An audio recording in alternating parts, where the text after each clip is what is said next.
Pessoal, boa noite. Vamos dar então continuidade aqui na nossa série de estudos. Nós estamos falando sobre os dons espirituais, restando ou faltando apenas dois, que é o dom de línguas e o dom de interpretação. Praticamente nós passamos todos os outros dons, mas eu quero fazer uma pausa hoje para estar falando sobre um texto que também tem ligação de dons, já estava na nossa programação, e a gente encerra então a nossa série, se assim o nosso Deus permitir, no nosso próximo encontro, falando desses dois dons, ok? E o dom que eu queria falar hoje, o texto que eu queria falar hoje, cadê? Tá aqui. O texto que eu queria falar hoje, ok? É aquele famoso texto da parábola dos talentos, muito conhecido isso, e por falar sobre dons e outras coisas, é que eu quis engobrar esse texto pra gente, ok? Olha só, parábola então, ela tem o sentido de ensinar, de nos ensinar, ok? De uma forma através de alegorias, de exemplo, ok? E a parábola do talento, ela vem grudada, ela vem junto com mais 3 parábolas. E as 3 parábolas, ela ensina a mesma coisa. O que seria? Como estar preparado para a volta de Jesus. Mas como que eu faço para estar preparado para a volta de Jesus? Essas 3 parábolas ensinam a mesma coisa, ok? Lá no Evangelho de João, olha só, a parábola chamada de parábola dos 2 servos, ok? Mateus 24, do 45 ao 51, essa parábola vai mostrar como estar preparado para a volta de Jesus, e ela tem um ensinamento central, que é você cuidar do próximo. Logo, se você não cuida do próximo, você não está preparado para a volta de Jesus. Você faz vista grossa, o meu próximo que se dane, o meu próximo eu não estou nem aí com ele. Você faz vista grossa com Jesus, e logo, gente, talvez você seja um religioso e não um discípulo de Jesus, se você faz vista grossa com o seu próximo, ok? A segunda parábola desse bloco, falando sobre a volta de Jesus, é o famoso das 10 virgens. É aquelas do azeite, que a Bíblia ela faz uma ligação desse azeite com o Espírito Santo, ou da nossa vida ativa no reino de Deus. Então estar preparado é estar com azeite, ok? E a terceira, que eu gostaria de meditar com vocês hoje, é essa aqui, a parábola dos talentos. Usando a sua vida, todos os seus pertences para a glória de Deus. Abre comigo a sua Bíblia, para nós lermos esse texto, Mateus 25, do 14 ao 30. Eu quero hoje de uma forma que vocês, gente, assim, fiquem de saco cheio de tanto ver a parábola do talento, a gente vai meditar depois em alguns textos centrais, a parábola do talento, e quando alguém falar para você da parábola do talento, você fala, rapaz, essa aí nunca vai esquecer, ok? Abre lá comigo então, na parábola dos talentos, Mateus 25, do 14 ao 30.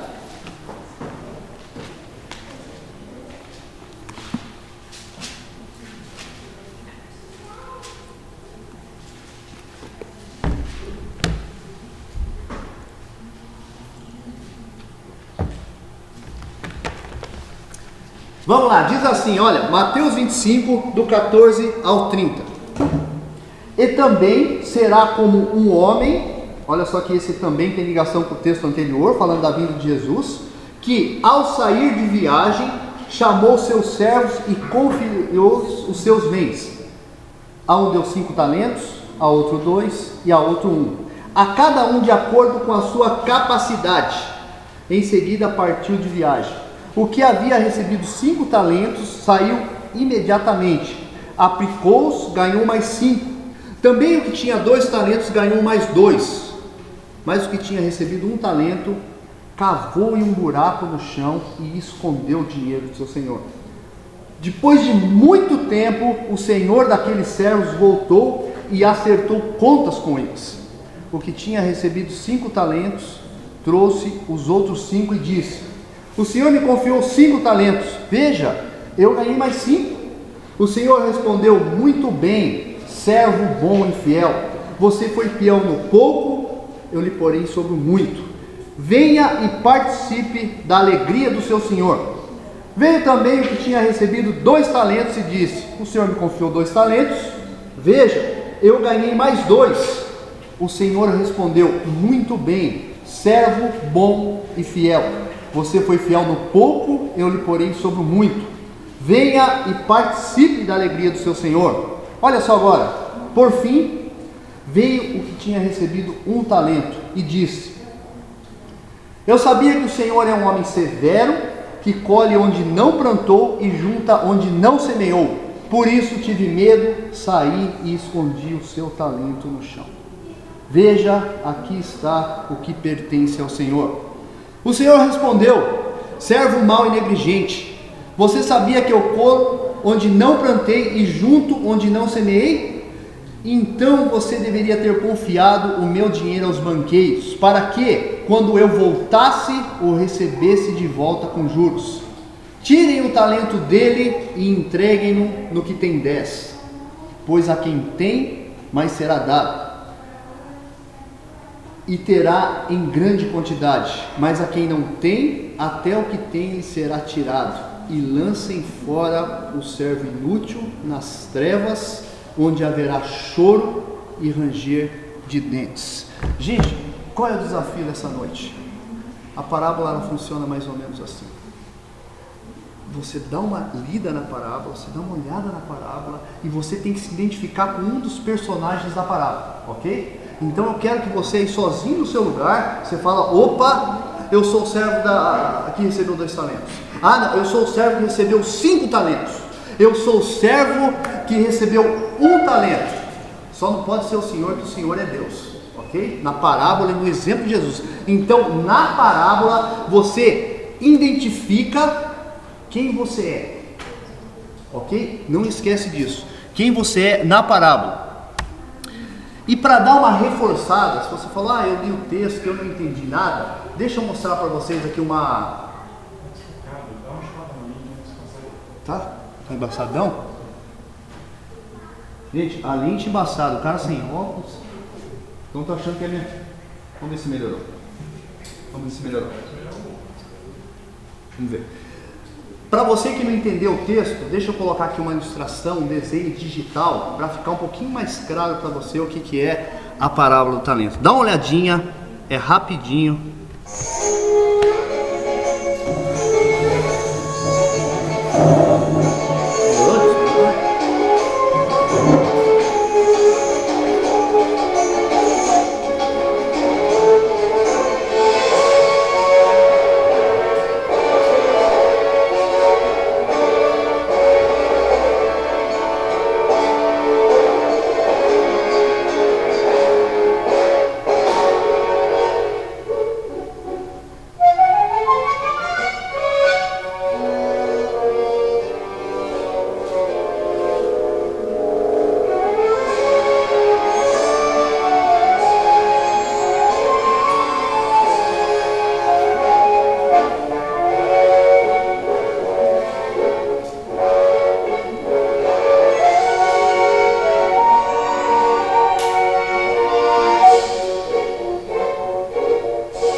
Gente, acho que assim fica mais fácil de entender, né? A parábola do talento, acho que ficou bem clara a parábola do talento, ok? E eu queria comentar ela em 4 etapas, a parábola do talento. A primeira etapa chamada de distribuição, ok? Eu não vou ler o versículo de novo, mas está ali em Mateus 25, do 14 ao 15. A primeira etapa nós vamos chamá-la de distribuição. Algumas anotações interessantes, gente. Olha só para vocês entenderem. Você viu ali os hominhos servindo a Deus, os personagens, os cabeçudinhos ali limpando o chão e tal. A ideia de servo ou de escravo na Bíblia é um pouquinho diferente da nossa. A gente tem aquela ideia daquele pessoal, com todo o respeito, que não sabe ler, que não sabe escrever, aquele pessoal que só apanhava, etc e tal. Não que não tinha naquela época, tinha também, mas a maioria dos servos, eles eram pessoas dotadas, pessoas com conhecimento, com capacidade. Um exemplo, até coloquei aqui para lembrar, é José do Egito e Potifar, é uma espécie de administrador dos bens do seu senhor. E essa história vai se repetir aqui também. Logo, gente, é um grande privilégio. O Senhor chamava alguns servos e falava: viu, você vai tomar conta dos meus bens. Olha, estou te dando aqui alguns talentos, que a gente vai ver que é dinheiro isso aqui. Não é cantar, não é tocar, tá? Ok? E o que acontece? Eu estou te dando alguns dinheiros para você administrar, meu Deus, isso é um grande privilégio. Altamente, assim, é muito bom ter esse tipo de privilégio. E é o que acontece nessa parte da distribuição, ok? Mas olha só, gente, é importante também notar que Deus dá conforme a capacidade de cada um. Por que eu estou dizendo isso? Que se Deus deu alguns dons, alguns talentos, algumas coisas na sua vida, não adianta você falar assim: ah, é um peso para mim, ah, isso é demais para mim, eu não suporto isso. Não. Olha o que o texto diz: que Deus dá segundo a capacidade e a vontade dele. É Ele que deu, Ele que escolheu dar 5 para um, dá 2 para outro, dá 1 para um, dá meio, dá 10. Quem faz isso é o Senhor. E é importante lembrar, gente, que nessa história o Senhor é Jesus. É Ele que sai de viagem, é Ele que volta para a sua terra, em outras palavras, para a glória eterna, dá dons aos homens, talentos, e promete um dia voltar. Ok? Logo, gente, olha só, o que é um talento? 6.000 denários. E daí, eu não sei o que é um denário. Um denário, só para ficar mais fácil para entender, olha só, é equivalente a um dia de trabalho. Faça um cálculo, ok? Um talento de prata, no nosso caso aqui, é igual a 6.000 denários, e um denário equivale a um dia de trabalho, um dia todo, uma jornada de trabalho, ok? Logo, o primeiro servo, ele recebeu 5 talentos, 30.000 dias de trabalho. É pouco que esse cara recebeu? Dinheiro, uma quantidade para pagar alguém por 30.000 dias de trabalho. Quem tem tarefa de casa aí, as mulheres principalmente, imagine você ter uma faxineira, empregada doméstica, por 30.000 dias.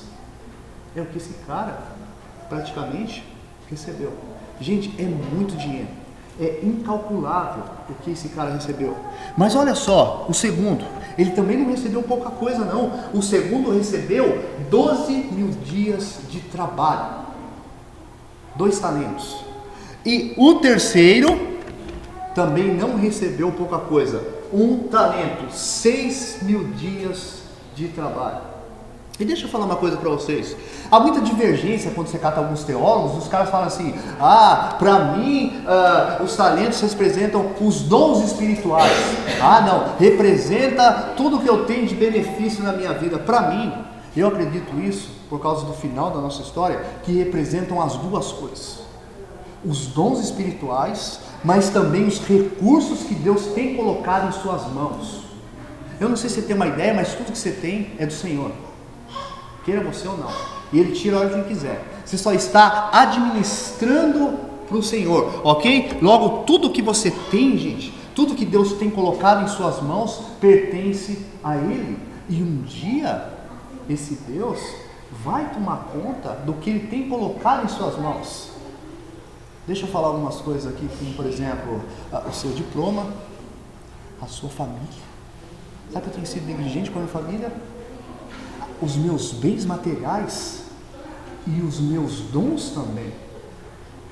Será que eu tenho feito como o terceiro servo, com os meus dons eu tenho enterrado diante desse Deus, só aguardando a volta desse Deus? Não, eu tenho feito como o segundo servo, eu tenho duplicado, ou eu tenho feito como o primeiro servo? Gente, lembra do desafio? Quem é você na parábola? Quem é você dentro dessa parábola contada por Jesus? Mas deixa eu prosseguir aqui, gente. A nossa segunda etapa, administração. Mateus 25, do 16 ao 18. Olha só, o que recebeu 5 talentos, é interessante, ele saiu imediatamente da ideia que o mercado estava bom.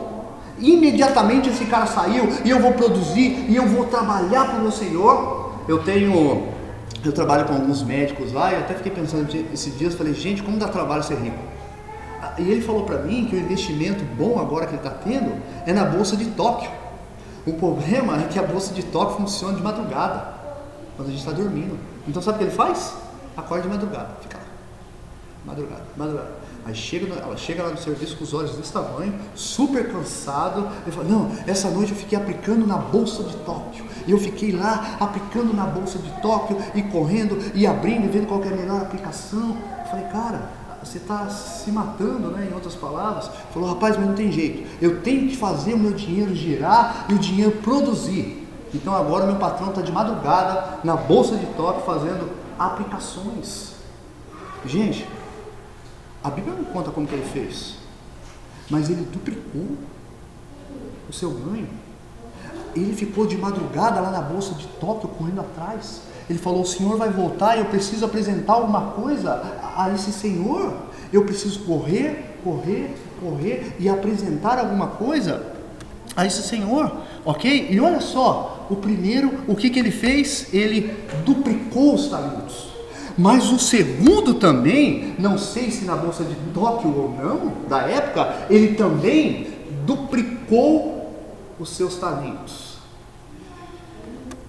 Gente, eu gosto dessa palavrinha de Jesus, esse mas. Esse dia eu fiquei pensando, eu acho que para mim Jesus é o melhor contador de história que havia na época. Eu lembro da minha avó, dos antigos, alguns aqui vão lembrar também, quando eles contavam aquelas histórias de terror. Aqui em Joanópolis, por exemplo, o lobisomem. Gente, eu lembro que a gente tremia.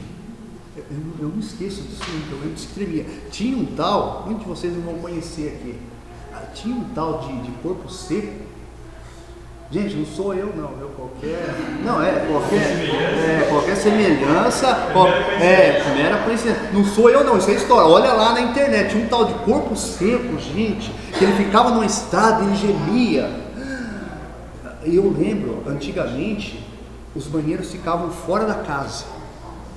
Para ir no banheiro antes de dormir, gente, ninguém. E os antigos tinham esse dom de contar histórias e deixar a gente tremendo de medo. Eu fico imaginando Jesus, quando Jesus vai contando as bênçãos, de repente Jesus fala, mas o pessoal regalava. Ih, rapaz, agora os caras vão saquear o bode, hein? Agora entortou o cabo da viola. E Jesus tinha esse dom, ele atraía a atenção do pessoal facilmente. E olha o que Jesus fala no texto, mas o que tinha recebido um talento saiu, cavou um buraco no chão e escondeu o dinheiro do seu senhor. Simplesmente aquilo que Deus lhe deu, ele simplesmente pegou, cavou. Era um costume da época, tem até a parábola do tesouro escondido, ok? Isso era um costume que eles faziam na época, eles cavavam mais ou menos 25 quilos de prata. O buraco não era pequeno. Então ele cavou aquele buraco e enterrou e ficou aguardando o seu senhor voltar. Gente, até aqui, você consegue identificar quem é você nessa parábola? Mas tem a terceira etapa da nossa parábola, chamado compensação. Mateus 25, 19 ao 23. Olha só, gente. Diz assim, Mateus 25, 19. Depois de muito tempo. Sabe o que a Bíblia diz? Esse Senhor demorou. Ele não veio rápido, ele demorou. Já viu alguém falando assim, nossa, como Jesus estava demorando para voltar, né? Como Jesus demora para voltar, que bom se Jesus voltasse já, porque eu não aguento mais essa vida. Se Jesus arrebatasse e transformasse tudo e todos. Olha o que eu estou dizendo. Depois de muito tempo, deu tempo pra caramba para esses caras negociarem, ganharem dinheiro, o Senhor retornou. E olha só, gente, o Senhor, quando ele conversou com os servos, eu já coloquei aqui, equivalendo ao servo dos 5 talentos e o servo dos 2 talentos, ok? Mateus 25, 21, 23, ele disse para eles, muito bem, servo bom e fiel. Gente, o que é na parábola dos talentos um servo bom e fiel? É aquele a quem o Senhor dá dons e talentos e outras coisas que nós possuímos, e essas pessoas conseguem multiplicar, duplicar, colocar em uso aquilo que o Senhor deu. Você seria um servo bom e fiel se o Senhor voltasse hoje? Qual seria a palavra que o Senhor daria a você? Tudo aquilo que Ele tem dado em suas mãos, você tem conseguido produzir para a honra e glória dEle ou não? E eu gosto desse texto final, gente, aqui que ele fala, olha só, você foi fiel no pouco. Gente, 100 mil dias de trabalho, e o Senhor é capaz de dizer, você foi fiel no pouco. Gente, é muito dinheiro, 5 talentos. Por que ele fala, você foi fiel no pouco? Que pouco? 5 talentos não é pouco nunca. Gente, todas as coisas comparada com a glória que nos espera e nos aguarda é pouco e é lixo. Sabe o que está dizendo? Você foi fiel no pouco que eu te dei aqui, eu vou te colocar sobre o muito. Olha que tremendo que ele está dizendo. Você foi fiel no pouco, eu vou colocar você sobre o muito. Deixa eu perguntar para você mais uma vez. Quem é você na parábola dos talentos? 5 talentos? 2 talentos? Ou 1? Quem é? Quem é você? Talvez você diga assim para mim, sabe o que é? Eu já vi umas conversas assim, eu já fui o cara dos 5 talentos, viu? Mas hoje eu sou o cara do 1 talento. Estou me aposentando, tempo de igreja, eu já produzi muito para o reino. Eu já fui cidadão dos 5 talentos, mas hoje não mais. Hoje eu sou o cara aí de 1 talento só. Ou melhor, Deus me deu 5 e eu só uso 2. Eu sou uma mistura do de 5 com de 2, com de 1. Então, pega lá a calculadora, faz um cálculo, e você vai ver que eu não estou tão mal assim. Você vai ver que eu estou na média aí. Você vai ver que eu já produzi e hoje eu não produzo mais. Então, até que eu estou na média ali dos talentos. Você vai ver que aqui eu tenho um créditozinho com Deus aí. O meu passado é bonito. E é de arrepiar, rapaz, quando eu vejo alguns textos na Bíblia. E eu vi, por exemplo, o pastor Ricardo Agreste contando uma experiência no seminário. Ele disse o seguinte, que ele tinha um amigo que era um ótimo pregador, ótimo, né? Segundo ele, era um ótimo pregador, e ele tinha um tutor, ele tinha um professor lá que ele assim, o Ricardo usa até essa expressão, ele era apaixonado por esse professor, de tão bom que esse professor era para ensinar. E um dia ele falou assim, professor, você precisa ver meu amigo pregar. Você precisa ver meu amigo pregar, porque meu amigo prega muito. Meu amigo vai deixar o senhor assim de queixo caído. E esse professor foi ver o amigo dele pregar. E acabou a pregação e tal, professor normal, nenhuma exaltação, não rolou no sal grosso, nada, não deu piruleta. Gente, O que aconteceu? O Ricardo disse que chegou nesse professor e falou para ele assim: professor, o que o senhor achou do seu amigo? Não, normal. O senhor não ficou impressionado? E ele disse assim, e eu lembrei desse texto. Ele disse para o Ricardo: Ricardo, para mim não importa como uma pessoa começa o ministério. Não importa se ela duplicou seus 5 talentos. Para mim importa como ela termina o seu ministério. E gente, é de arrepiar pensar que Saul profetizou no meio de um monte de gente, foi usado por Deus. É de arrepiar e pensar que Deus usou um monte de gente e Ele pode usar. Não pense você: a minha certeza que eu sou salvo em Cristo Jesus é porque eu prego num púlpito. Coitado. Eu gosto da história de Paulo. Paulo, no final da sua vida, ele diz: combati o bom combate, guardei a fé.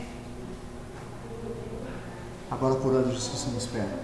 Olha que tremendo. Gente, logo não importa como você começou o seu ministério, mas como você termina o seu ministério. Esse papo de: eu já fui o servo dos 5 talentos, mas hoje eu estou me aposentando e eu estou num talento. Gente, é o contrário. Você tem que terminar a sua caminhada bem, produzindo para esse Senhor. Mas deixa eu continuar aqui o nosso texto. Olha só, a última parte, punição. Aqui sim eu lembro da história do corpo seco, hein? Que acho que vendo Jesus contar ali, acho que era pior que o corpo seco aqui. Ok? Olha só, Mateus 25, do 19 ao 23. Ok? E ele diz assim: por fim, o que tinha recebido 1 talento, e disse... Deixa eu ler aqui, gente, é mais fácil. Eu sabia que o Senhor é um homem severo, que colhe onde não plantou e junta onde não semeou. Ele está tentando ganhar Jesus com palavras. Ok? Ele está dizendo: eu sei que o Senhor é um bom empreendedor, o Senhor é aquele que tira leite de pedra. Não tem igual ao Senhor. O Senhor é aquele cara que olha para um prédio caído e ninguém quer comprar, o Senhor vai lá e compra e o prédio vinga. O Senhor tem aquela visão master. O Senhor é o cara. O Senhor, quando fala: não, a gente vai comprar esse aqui, vai dar certo o negócio. É isso que Ele está fazendo. Mas eu acho interessante, gente, que no reino dos céus, no reino de Deus, não se vive de palavras. Eu acho isso muito interessante, não se vive de palavras. Jesus mesmo dizia: vem e vê. Você precisa experimentar. Esse negócio de falar assim, só um exemplo: eu quero ver se a vida do Erinaldo foi transformada, eu quero ver se a vida do Cauê surtiu efeito, daí eu vou, deixa eu ver primeiro. Não, Jesus pede para você experimentar. Esse negócio de palavras não funciona com Jesus. Tanto é que ele disse que no dia da vinda dele, ele vai falar assim, olha que tremendo, gente: muitos naqueles dias me dirão: Senhor, nós não temos profetizado no seu nome? Nós não temos pregado a palavra no seu nome? Nós não temos feito milagre, nós não temos cantado, nós não temos tocado, nós não temos feito todo o serviço braçal no seu nome? Apartai-vos de mim, que eu nunca vos conheci. Porque não se vive de palavras. No reino dos céus se vive de ação, de gente que pega o boi pelo chifre. E ele está tentando fazer o quê? Convencer o seu Senhor com palavras de elogio. Mas deixa eu caminhar aqui para o nosso final. E olha só: por isso tive medo, saí e escondi o seu talento no chão. Veja, aqui está o que me pertence. Gente, seja sincero comigo. Esse cara não gastou na noitada o talento que ele recebeu. Esse cara não pegou 1 centavo para ele. Qual é o erro desse cara? Ele não é aquele servo negligente que quando o Senhor voltou, ele fala: Senhor, sabe o que é? Peguei, cara, tinha um pancadão do funk aí na esquina, eu peguei o seu dinheiro e já foi, cara. Fui lá, eu dancei, rodopiei com o pessoal e acabou o dinheiro. Fazer o quê? Não, o que ele recebe, ele devolve intacto. Qual é o erro desse cara? Olha o que ele diz ainda: por isso tive medo, porque eu sei quem o Senhor é, eu sei como o Senhor age. Qual é o erro desse homem? Sabe qual é o problema? Que ele utiliza de uma desculpa vazia.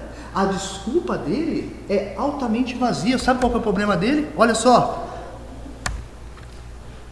dá uma olhada aí na sua Bíblia, Mateus 25, 26, 27. Na NVI, que é a versão que eu uso, está assim: olha, o Senhor respondeu: servo mau e negligente. Talvez algumas Bíblias aqui vai estar escrito: servo mau e preguiçoso. Negligente é o cara que é lento. Tem alguma versão aqui que está escrito preguiçoso? Da Hermine. Tá também? Aham. Olha lá, do Edinaldo. Gente, é uma desculpa vazia. Ele não tinha medo e zelo pelo seu Senhor. Ele não estava dizendo assim: eu tenho medo do Senhor, é por isso que eu vou esconder. Não, o grande problema desse servo é só preguiça. Deus, deixa eu trazer para o nosso contexto de dons. Deus deu dons a ele diz assim: e talentos, ele diz: não tem preguiça.